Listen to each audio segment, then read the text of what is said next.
আমার গাছে প্রথম গোলাপটা ফুটেছে, অনেকদিন আগেই কিনেছিলাম, এতদিনে ফুটলো। আর এগুলো কুড়ি ধরে আছে, এবার আস্তে আস্তে ফুটবে।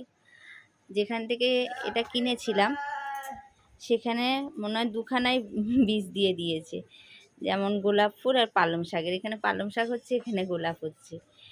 আর এই দেখো, এখানে স্ট্রবেরি, এখানে পালং শাক।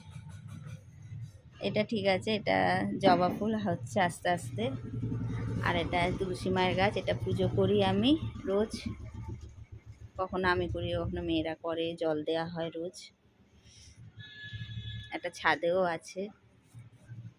আর এটা হচ্ছে নীলকণ্ঠ গাছ, নীলকণ্ঠ ফুলের। কার গায়ে এটা ফুটেছিল, মেয়ে বাবা ভোলানাথের পায়ে দিয়ে দিয়েছে। তো এটাই হচ্ছে আমার ছোটোখাটো একটা বাগান। কি সুন্দর হয়েছে দেখো।